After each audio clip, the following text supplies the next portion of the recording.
एक ऐसा संप्रदाय जो मृत्यु को खेल समझता है, एक ऐसा साधु जो शमशान में बैठकर ध्यान करता है, एक ऐसा रहस्य जो आम इंसान की समझ से परे है। जी हाँ, हम बात कर रहे हैं अघोरी साधुओं की। ये वो संत है जो ना समाज की परवाह करते हैं ना दुनिया के नियमों की। ये वे लोग हैं जो शमशान को ही अपना घर बना लेते हैं। लेकिन क्यों, आखिर क्यों अघोरी साधु शमशान में रहते हैं?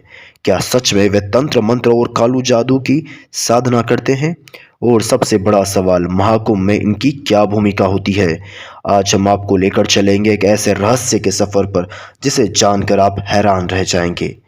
अघोरी साधु भगवान शिव के उपासक होते हैं, लेकिन ये शिव के एक विशेष रूप भैरव स्वरूप की साधना करते हैं। इनका जीवन बाकी संतों से बिल्कुल अलग होता है।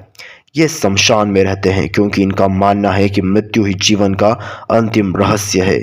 ये भिक्षा में मिले भोजन को खाते हैं क्योंकि मोह माया से परे रहने का यही तरीका है।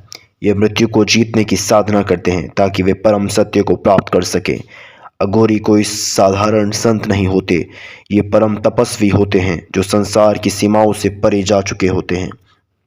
शमशान घाट को हमेशा डर, भूत प्रेत और रहस्यों से जोड़ा जाता है, लेकिन अघोरियों के लिए यह स्थान सबसे पवित्र होता है।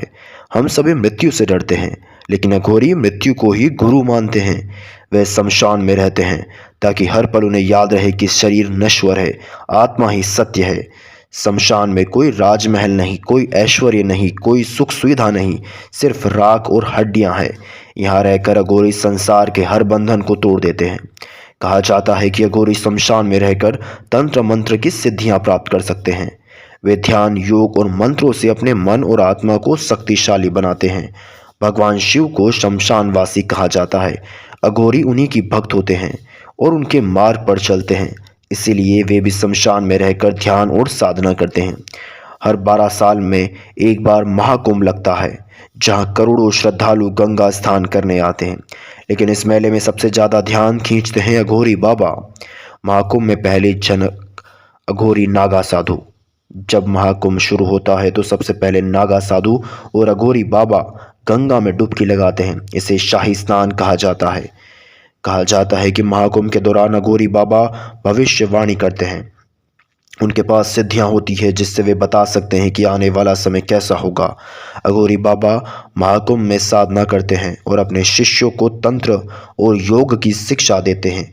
दुनिया को ये संदेश देते हैं कि हर चीज को अपनाओ, कुछ भी अघोर नहीं है।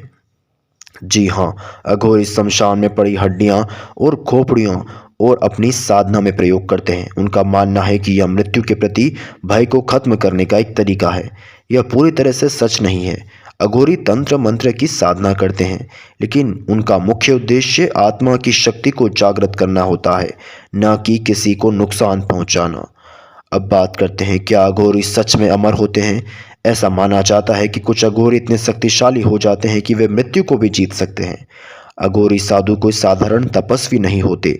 ये वे लोग हैं जिन्हें मोह माया, सुख दुख, शरीर और मृत्यु सभी के ऊपर उठकर जीवन का परम सत्य जान लिया है। शमशान उनके लिए मृत्यु का द्वार नहीं बल्कि मोक्ष की सीढ़ी है। महाकुंभ उनके लिए सिर्फ एक मेला नहीं बल्कि साधना और लोक कल्याण का अवसर है। तो अब आपको समझ में आया कि अघोरी शमशान में क्यों रहते हैं और महाकुंभ में उनकी क्या भूमिका होती है।